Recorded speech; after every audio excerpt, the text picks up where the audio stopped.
বন্ধুরা দেখুন, বাংলাদেশ যেন একদম তেলে বেগুনে চলছে শুধুমাত্র একজন প্লেয়ারকে আমাদের আইপিএল থেকে বের করে দিয়েছি, যে কারণে ওই যে 9 কোটি 20 লক্ষ টাকার লোভ তারা সামলাতে পারছে না, জিভ দিয়ে লাল পড়ছে।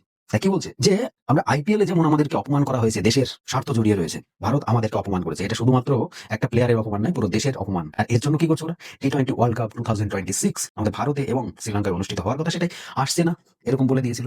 কিন্তু আইসিসি তো মুখে একদম ঝামা ঘষেই দিয়েছে। রিসেন্টলি বাংলাদেশের মিডিয়াতে এর প্রোপাগান্ডা কি করা হচ্ছে, বাংলাদেশের মিডিয়াতে একটা সময় বেশ 2-1 মাস আগেই যারা নিরপেক্ষভাবে কথা বলতো, আজকে দেখছি তারাও ঠিক সেই একই গড়ে দিচ্ছে। কি বলছে?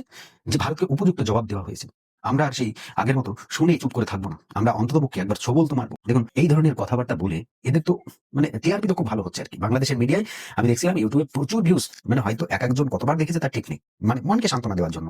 ধরুন, আপনি কারোর সঙ্গে যদি সরাসরি যুদ্ধে না পারেন, তাহলে তার সঙ্গে কি করতে হবে? মনে মনে স্বপ্ন দেখতে হবে, না ভাই এই ব্যক্তি এই করবো, তো ঘুমিয়ে ঘুমিয়ে আপনাকে স্বপ্ন দেখতে হবে যে হ্যাঁ, আমি একে হারিয়েছি। ঠিক ওরা সেটাই করছে।